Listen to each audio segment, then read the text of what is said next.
Hi, I'm Steph from momfound.com and I'm going to show you what to do with all of the school papers. So many school papers. The school papers are great. We want to keep some of them, but how do you know which school papers to keep? What if at the end of the school year you knew how to go through your school papers and see which ones to keep, where to put them, how to keep them safe, and how to keep the ones that later you're going to look back on and think, I'm really glad I kept this. Okay, so my rule of thumb when I am keeping items from school that my kids have brought home is that I want to see if the item has shown progress or personality. Those are my two main considerations from the things they bring home from school. Let's talk about progress first. Progress means, can I tell that they're moving forward in their knowledge or learning? For example, at the beginning of the year, I might keep kind of a sample of their work. Like if it's writing, I might keep a little story. And in the first part of the year, I'm not going to keep a whole bunch of those. I'm going to keep like one writing sample that shows where they are at the beginning of the year with writing. And maybe if they mix in a little personality that I can look back on and remember who they were, that would be a bonus to keep that item.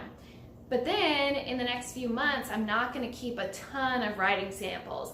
They would have to kind of blow me away with progress or personality. So if the child just all of a sudden made leaps and bounds in their writing and was putting together more complex sentences, or their handwriting had all of a sudden markedly improved, you know how the kids kind of go through those giant growth spurts where all of a sudden they're just doing something better.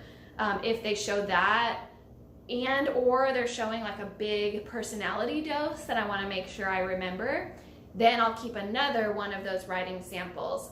But if there's a whole lot of the same in terms of what ability they have and the things that they're kind of doing or talking about, I'm not going to keep a bunch that are repetitive.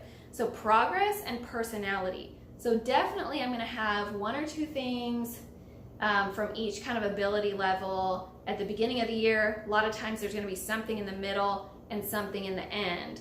Now that doesn't mean I'm only keeping 6 things, because they have, right? They have art, they have writing, reading, science. So it really just depends on what comes home, what is going to filter through those progress and personality things. So let me give you some examples. Here's an example of progress. So one of my kiddos is in preschool and she's 3, and she has been coloring since she was practically able to crawl up onto the table, because of course we have big kids in the house who color and draw and write. But usually we have one piece of coloring paper with just a little, and then we're done. The coloring is over, right? So all of a sudden in the middle of her preschool year, she brought home colorings that looked more like this. Now this may not be very impressive to you, and that's okay, I'm not going for impressive, but notice that she all of a sudden started filling in what she thought was the boundary of the pictures. So the lines kind of started getting filled in generally with the same color. So that to me is a sign of progress, that in the middle of this preschool year, she all of a sudden started getting, instead of one scribble scratch, she's starting to try and fill in things on the page. So that's a big dose of progress. Now this one happens to also be a Mother's Day card where they fill in the little blanks about my mom sort of thing. Of course I'm going to keep that because that's precious, and it's going to be a big dose of personality that's inside here. I had a friend once say I keep anything with footprints and handprints, and that's generally true for me also, unless like that's all they do. I'm going to keep almost anything that shows how they were sized. That's kind of a bonus idea. That's going to be pretty rare to follow, to throw those away. However, let me tell you what I generally toss. I'm going to talk about pretty projects here for a second. And this has nothing to do with my kids' teachers. They are amazing. I am so grateful for them. I am so thankful for all of the beautiful projects that they do with my children and that my kids come home with. We display them, the pretty ones, and I'll show you what I mean in a second. The pretty ones are on display in our house, but I'm not going to keep them in my memory box because most of the time it's something that doesn't show progress and doesn't show personality. It's either something the teacher had to heavily help the child with, or it was so much of a template that none of my kid really came through. Okay, so again, I love my kids' teachers. They do an amazing job. Don't change a thing, teachers. But I'm going to show you what I don't keep long term, and that's a pretty project like this. I'm so grateful that my daughter was able to talk about St. Patty's Day and maybe St. Patrick himself and make a 4-leaf clover and have fun gluing tissue paper and maybe coloring or painting the green. I have no idea because I wasn't there. Thank God for the teachers. But this is not something that I would keep in my little memory box. I'll show you the memory box soon because this is what I call a pretty project. When I look back on this in 20 years, I'm not going to go, oh yeah, that's definitely my child who made that. This is something that the teacher obviously heavily helped with. It's a very templated project, if that makes sense. So I'm looking for something that shows progress and perfection. Not perfection. We're not looking for perfection. Maybe you are. Maybe those are the memories you keep. Those are not the ones I keep. I like the ones that show that they are growing. So one thing that I'm going to definitely keep, for example, from this school year, was something that has to do with space for my son. So my son and I think a partner worked on this little space sheet. The reason I'm keeping this particular one is because my son has always been very into space, and I want to remember that he was very into space. He was so into it that his handwriting, which is sometimes not as careful, he was super careful on this paper. And so I'm going to keep that to show that this was so important to him that he actually really made this page look as nice as he felt like he could. So that will give me a reminder later on that he loved and enjoyed space, and also it will show me a little bit of progress on his handwriting, which is a bonus. Okay, next I'm going to show you how and where I keep these things. I'm really excited to show you this next tool for keeping your kids' school papers because this was a game changer for me.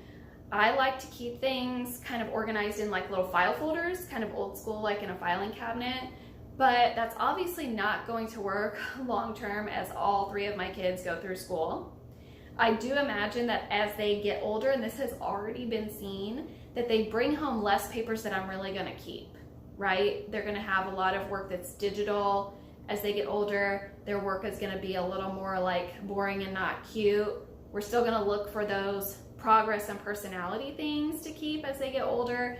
But I'm imagining that the heaviest time to keep items from kids' school is going to be preschool age through up until middle school. So considering that, I know that's a lot of years and a lot of kids to start keeping things for, so I wanted a good system. And I wish I knew who I got this idea from. It was on Pinterest, and if this was like your original idea, please feel free to comment and let us know. But it has changed my life, so thank you, whoever you are. You have changed my life. The thing that I use to keep the majority of my kids' school papers are these plastic bins, and I'll show you why. It's not just any old plastic bin. This is the Sterilite brand. It's 54 quart. It has a gasket, which I'll show you in a second, and it holds hanging file folders. I'm not even kidding. This changed my life with the kids' school papers. You can find these on Amazon. I will link that in the video notes below and on my blog. You can also get them at Target, so if you want to just pick them up and you don't want them shipped. However, they are big, so it is kind of nice to have them shipped. Here's the reasons that I love this. Number one, the gasket. It's like this blue foamy lining. It makes it airtight and I think theoretically supposed to be watertight. Who knows if that's actually true. However, that's what it's for. So it's supposed to protect it also from air getting in. All these glue items on these projects, the more air and heat that they're exposed to, I think the more they're going to degrade. So anything that we can kind of keep a little more airtight is going to be better for the items that we're keeping. It also snaps tight really shut and really smoothly. It's not, I've had some of those bins where it's like impossible to actually get them closed or open once you do get them closed. These snap really nicely. They're really easy to open and close. I stack each kid's on top and I keep them in a cabinet or like a wall closet or your personal closet up on a high shelf. Those are all good places. You wouldn't want to keep them in like a garage or attic because of the heat. So they all stack really nicely. They have a nice little stacking divot here. So that, and now here's why I really keep them though. I'll show you. I'm gonna lift it up. This doubles as a filing box. So the, let's see, the bin comes with this little lip around the edge, and you can either do letter size hanging folders, which would look something like this, and you would just buy these letter size. They have the little metal edges. They just sit right on those bars and they fit perfectly. Or I believe they also fit legal size. So if your kiddo comes home with a lot of larger projects that you don't want to fold, I don't care about folding. So what I do is I have 2 of these bins for each kid, but what's great is they've been around for years, so I know I can add more if I run out of space in those 2. My kiddo just finished kindergarten. She has been in preschool since she was a baby because I'm a working mom. And so I have a lot of baby through preschool projects, whereas if your kid just starts school in kindergarten, you're gonna have way less than what I have so far. She just finished her first kindergarten year, or her first kindergarten year. For her, her only kindergarten year. So I'm about to organize all of her kindergarten papers into this filing system. So what I will do is have an empty hanging folder that I will put in here that will be just for kindergarten. Here's another reason that I love this. I can slip any papers in there, even little projects like this, like a little paper plate project will fit in there. But if there are big things, let me see, I think I have some bigger, like chunkier projects that aren't paper size, like this. There's like little like things like this that they bring home, and some of them, this one with the hands is from my son, and it was, I pulled this out as an example, it's from his preschool days where he chose all the things he was thankful for. Of course I'm going to keep that. That's showing his personality, what he was really thankful for at that age. But because this is so chunky, that's not going to fit in like a little filing cabinet. I can either pop it in its own little hanging file folder, or I just throw them in the back of the box in like an empty space. You could label them or tag them if you felt the need to put the year on them. But that's another thing I love about it is you can have room for like all the paper, but also like larger projects, or binders also fit in there. So another example, as you can see, I'm about to go through all of this.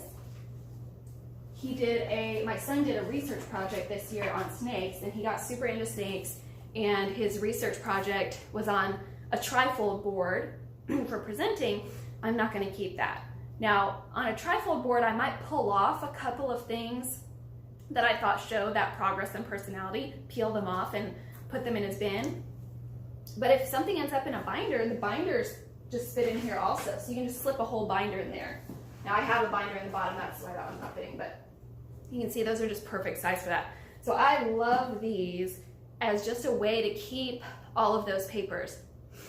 Now that does mean if something truly is too large for this, it's very likely I'm not going to keep it. If it's something that's too large for these boxes and it's very meaningful to me or my son, then it's going to be put somewhere else, either on a shelf in the house or something like that. But this kind of helps me because it limits me by legal size, by letter size, or folded up, or things like that. So that has been really, really helpful. Next, I'm going to show you how to keep just a little bit from each year in a special system if you want to just be able to glance through something and not have to keep these big bins. Okay, to me, these boxes are just as good as any kind of scrapbook or archive book or school memory book. In fact, yearbooks fit in here, which is amazing also. But if you want something that's not this big, you want something that's more shelf size that you can set on a shelf, like a book size. Or if you like this and you want to keep most things in here, but you also just want something smaller to kind of keep school pictures and a little bit of info on your kids, then I recommend a school memory book. Now I have a favorite kind and I'll show you. This is an example of one, but I'll link you to some on Amazon below. The brand is New Seasons and they're called School Years Memory Book. And I love these because they're cute. There's a few different options, but also they're very smartly laid out. So here's why I like these. They're spiral bound. There's room to grow. So she's only had, I think, 1 year full on here. So you can see that this has some room to expand. The way they lay them out is great. Let me show you an example here. Let me go to one that's empty. Okay, so 2nd grade. You have room for a class photo. You have a room for her actual school picture. And then you have a few little tidbits that apply to that year. Might be like your favorite book, how tall the child is. The child can write their own name so you can see how their progress is. Things that they've enjoyed from the year. So it's just a couple things. And here are the other couple things I really love about this. You can put one sample of like your favorite artwork or whatever they accomplished that year. But the great thing too is that every single page in these binders are pockets. So this is a pocket right here that you can slip things into. This is a pocket. So I put random pictures or other little class works that I think are kind of worthy of putting in a little archive book. And then goes on to 3rd grade and it's the same thing. So I really like this just for kind of the class photos, their school pictures, a little tidbit, and to be able to stuff like some pictures from that year. I mean, who prints pictures anymore? You feel like you don't, right? But then all of a sudden, like, you're getting some home from the school, or you randomly printed a couple for a project, and now you have these loose pictures. So I slip them in the folder pockets in here to pull out. The kids love to look at these. I think later they'll kind of like looking at the boxes too. But you know how it is, if they pull open one of these boxes, everything's gonna go everywhere and you're not gonna remember what's what or where it's from. Whereas you can sit down with them with a memory book, or even if they're responsible enough, sit down on their own and look at one of these, and maybe it wouldn't be quite as chaotic, but they can still kind of look back and see some of their school stuff until they're a little older. And then once they are older and you're ready to give it up, they also have kind of a neatly organized set of things instead of like cardboard boxes full of papers and papers and papers that then they have to go through. So just think about it. What would you rather have your mom or dad pass down to you? So I really love these boxes. These are my favorite. I use these school memory books for each of my kids. Like I said, I'll link both of these below. And if you have any other questions about how to go through yours, then just comment below and ask those. And if there are questions that a bunch of people are asking, if I can't reply to all of them in the comments, I'll do another video about it. Thanks for watching, guys. Feel free to subscribe, feel free to like, so that the channel can grow and we can do more videos. Bye.